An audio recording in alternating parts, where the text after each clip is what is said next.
Saturn और Ketu conjunction को हम लगातार डिस्कस कर रहे हैं आपके चार्ट में विभिन्न भाव में जब भी ये प्लेसमेंट दोनों ग्रहों की बनेगी। इस वीडियो में अब दसम भाव के बारे में विचार करेंगे। अब तक हमने नवम भाव तक के लिए सैटर्न और केतु कंजक्शन की चर्चा की है। इस वीडियो में अब दसम भाव के बारे में अगर विचार करें तो सैटर्न और केतु का कंजक्शन अगर आपके यहाँ बन रहा है 10th हाउस में, तो ऐसा कंजक्शन आपको काफ़ी ज़्यादा कंफ्यूज करता है कि आपको कौन सा साइड में कैरियर में जाना है। वास्तव में आपकी जो चाहत है कैरियर में कुछ बहुत बड़ा करने की या कैरियर में जो भी आप चाहते हैं वो सब अचीव करने की, और साथ में आपकी डिटैचमेंट की फीलिंग, उसके बीच में आप हमेशा स्ट्रगल करते रहते हैं। तो ये कहीं ना कहीं जो डिजायर है आपकी डिजायर को कम करने का काम करेगा। सैटर्न और केतु कंजक्शन को हम वैराग्य योग के नाम से भी बोल सकते हैं, या ये कंजक्शन आपको एक तरफ डिटैचमेंट देगा, दूसरी तरफ आपको चाहत भी बहुत ज़्यादा देगा सक्सेसफुल होने की। तो अब आप यहाँ पे काफ़ी ज़्यादा फ्रस्ट्रेट हो जाएंगे, काफ़ी ज़्यादा कंफ्यूज हो जाएंगे कि आप कौन सा पाथ चूज करें। अब यहाँ डिपेंड करेगा कि शनि यहाँ कैसे स्थिति में है और केतु यहाँ कैसे स्थिति में है, कौन से साइन में है, या कोई अन्य ग्रह का संबंध भी यहाँ है या नहीं। देखिए, सैटर्न अगर केतु के साथ रेट्रोग्रेड होके बैठे तो केतु का पूर्ण रूप से प्रभाव यहाँ सैटर्न पर पड़ेगा, और सैटर्न अगर रेट्रोग्रेड नहीं है उस केस में जरूर आप कुछ हद तक अपने कैरियर में जो चाहते हैं वो अचीव कर पाएंगे। लेकिन एक समय बाद जब आपका केतु एक्टिवेट होने लगेगा, लगभग आपका 40-45 की एज के बाद में, तो आप अपने कैरियर में बहुत ज़्यादा कुछ आगे नहीं जा सकेंगे, जहाँ पर आप एक रिटायरमेंट की फीलिंग लेने लगेंगे। आप अपने कैरियर को या तो स्विच कर लेंगे या फिर पूर्ण रूप से अपने कैरियर से रिटायरमेंट ले लेंगे। और यहाँ पर अगर आप केतु से रिलेटेड जो कैरियर हैं उन पर अगर फोकस करें तो ज़्यादा अच्छा अचीवमेंट पा सकते हैं। लेकिन इसके लिए देखना पड़ेगा कि केतु यहाँ कैसे स्थिति में है।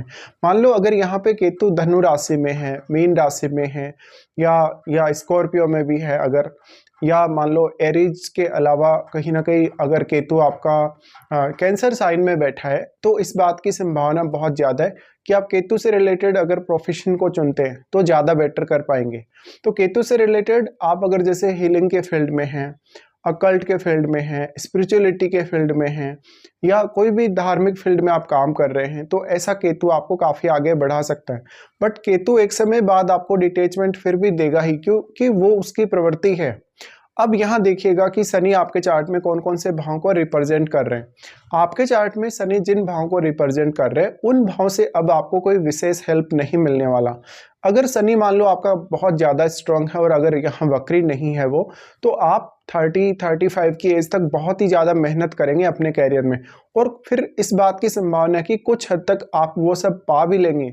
लेकिन एक समय बाद ऐसा आएगा आपकी लाइफ में जहां पर आप एकदम से फ्रस्ट्रेट होने लगेंगे अपने कैरियर से, और आप मेंटल पीस ढूंढने लगेंगे।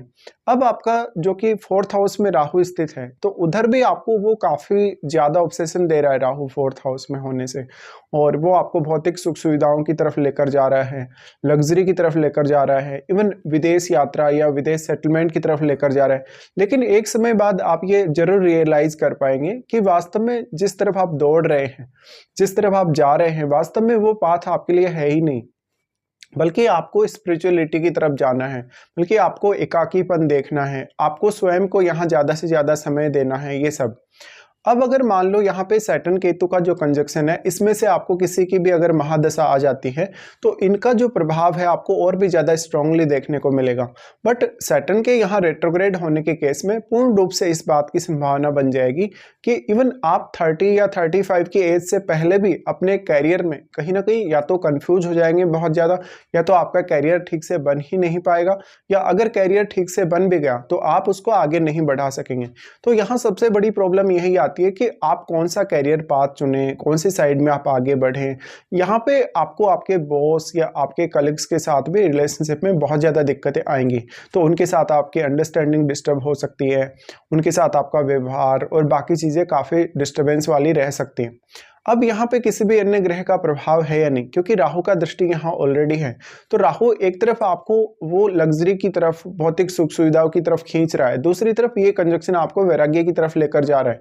तो अब आप यहाँ काफ़ी ज़्यादा कन्फ्यूजन में आ जाएंगे कि आप कौन सा पाथ चुने, कौन सा रास्ता चुने, राहु का रास्ता चुने या सैटर्न का रास्ता चुने या केतु का रास्ता चुने। अब इनमें से जो भी स्ट्रांग होगा, जिसकी भी आपको महादशा होगी, आप उसी तरफ जाना पसंद करेंगे। अगर मान लो ये कंजक्शन आपका फायरी साइन में बनता है, जैसे अगर मेष राशि में है, वृश्चिक राशि में है, या मान लो आपका ये कंजक्शन लियो में है, तो आपके लिए इस बात की संभावना काफ़ी ज़्यादा है कि आप यहाँ पे कैरियर में काफ़ी स्ट्रगल करते हुए नजर आएंगे और कैरियर में आपके जीवन में उतार चढ़ाव भी काफ़ी ज़्यादा ही रहेंगे। अब अगर देखा जाए सैटर्न के दृष्टियों के हिसाब से, तो सैटर्न सबसे पहले यहाँ से आपके 12वें घर को एस्पेक्ट कर रहे हैं। 12वें घर को एस्पेक्ट करने की वजह से आप यहाँ फॉरेन को लेके काफ़ी बड़ी बड़ी संभावनाएं अपनी लाइफ में देख पाएंगे, जहाँ पर आप फॉरेन सेटलमेंट के लिए भी प्लान कर सकते हैं। इवन फॉरेन से आपके जो कैरियर है या आपका जो प्रोफेशन है उसका डायरेक्टली या इनडायरेक्टली कोई भी लिंक हो सकता है। और इवन आप 12th हाउस से रिलेटेड भी अगर प्रोफेशन चुनते हैं तो वहाँ भी ये कंजक्शन आपको सपोर्ट करेगा। तो ऐसे कंडीशन में भले ही आप फॉरेन जाने के लिए काफ़ी मेहनत कर रहे हैं, वहाँ सेटल होने के लिए आप काफ़ी वेट करते हैं, कभी कभी बहुत ज़्यादा आपको समय भी लग जाता है पीआर वगैरह मिलने में, लेकिन इसके बाद भी आप एक अपनी जो होप है वो नहीं छोड़ पाते। और ये तभी होगा जब यहाँ पे शनि बहुत ज़्यादा स्ट्रॉन्ग हो और केतु यहाँ पर उतना ज़्यादा बली ना हो। लेकिन अगर केतु बली है, केतु काफ़ी स्ट्रॉन्ग प्रभाव यहाँ डाल रहा है, या सैटर्न मान लो यहाँ पे वक्री कंडीशन में है, तब आपको काफ़ी ज़्यादा फ्रस्ट्रेट होना पड़ेगा जीवन में और काफ़ी ज़्यादा गलत डिसीजन होने की भी आपसे संभावना रहेगी, क्योंकि केतु एक ब्लाइंड प्लैनेट है, साथ में वो शनि की एनर्जी को भी एब्जॉर्ब कर रहे हैं। अब आपको देखना होगा कि 12th हाउस में क्या कोई आपके ग्रह स्थित है या नहीं, क्योंकि जो भी ग्रह स्थित होगा वो यहाँ शनि से काफ़ी ज़्यादा प्रभावित होगा। अब 12वें घर पे इस तरीके से शनि दृष्टि डालें तो आपका मैरिड लाइफ, आपके जीवन साथी से रिलेशनशिप, ये सब भी डिस्टर्ब होने के बहुत चांसेस हैं। अगर आप कोई ध्यान साधना, सिद्धि वगैरह की तरफ अगर जाते हैं, अकल्ट या तंत्र मंत्र की तरफ अगर जाते हैं, तो ये कंजक्शन आपको हाईली सपोर्ट कर सकता है। उसके बाद यहाँ पे इनका एस्पेक्ट आ जाता है आपके 4th हाउस पे। 4th हाउस में ऑलरेडी क्योंकि राहु स्थित हैं, तो अब क्योंकि राहु शनिवत ही चलते हैं, तो शनि अगर वक्री हो गए तो राहु जो चीज आपको देना चाहते हैं या राहु जिस साइड में आपको लेकर जाना चाहते हैं वो भी आपको नहीं मिलने वाला कहीं ना कहीं, या उसके लिए भी आप काफी ज्यादा कंफ्यूजन में आ जाएंगे। लेकिन अगर सैटर्न यहाँ पे काफी स्ट्रांग है और अगर रेट्रोग्रेड नहीं है, तो कुछ हद तक आप अपने 4th हाउस के रिलेटेड जितने भी मामले हैं, भौतिक सुख सुविधाएं हैं, परिवार के साथ आपका रिलेशनशिप है, इवन आपकी माता जी के साथ आपका रिलेशन है, कुछ हद तक आप निभा सकेंगे। बट यहाँ भी राहु के साथ अगर कोई भी ग्रह बैठा है तो उस ग्रह का प्रभाव भी काफी स्ट्रांगली शनि और केतु पर पड़ेगा। उसके बाद यहाँ पे शनि का एस्पेक्ट आ जाता है आपके 7वें भाव पे। अब क्योंकि शनि यहाँ 12वें घर को भी कनेक्ट कर रहे हैं और 7वें घर को भी आपस में कनेक्ट कर रहे हैं, इसलिए मैरिड लाइफ, आपका कैरियर, इवन आपका बिजनेस वगैरह, आपके रिलेशनशिप के साथ साथ आपका पार्टनरशिप, ये सब शनि से प्रभावित होने की बहुत संभावना है। तो भले ही आप अपनी यंग एज तक भले ही बिजनेस किए हों, चाहे जॉब किए हों, लेकिन एक समय बाद आप इन सब चीज़ों से फ्रस्ट्रेट होने ही वाले। इसलिए जितना हो सके, अगर आपको काफ़ी स्ट्रॉन्ग है शनि 10th हाउस में, तो इसके लिए मेहनत कर सकते हैं, जो आपको पाना है वो पा सकते हैं। लेकिन एक समय बाद आप ये सब रियलाइज़ करेंगे कि जिस तरफ आप दौड़ रहे हैं, जिस तरफ आप जाना चाहते हैं, वास्तव में आप उस तरफ काफ़ी ज़्यादा गलतियां कर रहे हैं, या वो चीज़ आपको अचीव होने ही नहीं वाली, आप झूठा ही उसके लिए समय बर्बाद कर रहे हैं। शनि का दृष्टि जो आपके 7वें भाव पर है वो आपके पार्टनर को भी काफ़ी स्पिरिचुअलिटी की तरफ लेकर जा सकता है, आध्यात्मिक बना सकता है, या आपके पार्टनर को भी वो आपसे डिटेच कर सकता है। बट कुछ हद तक आपका पार्टनर आपके लिए सपोर्टिव रहेगा, क्योंकि शनि एक बहुत ही अनुशासन प्रिय ग्रह है।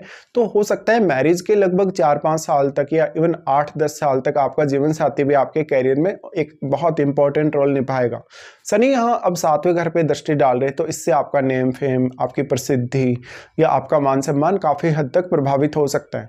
तो ये कुछ रिजल्ट्स रहेंगे सैटर्न केतु के कंजक्शन के आपके 10th हाउस में होते हैं। बाकी इसके अलावा भी कुछ रिजल्ट्स हो सकते हैं, या ये रिजल्ट्स भी कभी कभी आपको उतने स्ट्रांगली ना देखने को मिले, ऐसा भी हो सकता है। तो अब आपके ओवरऑल जो चार्ट है उसमें आपके ग्रहों की जो प्लेसमेंट है या ग्रहों की जो कंडीशन है वो आपके लिए मैटर करेगी। तो अपने पूर्ण रूप से जो चार्ट है आपका, सभी ग्रहों पर विचार इसमें जरूर करें।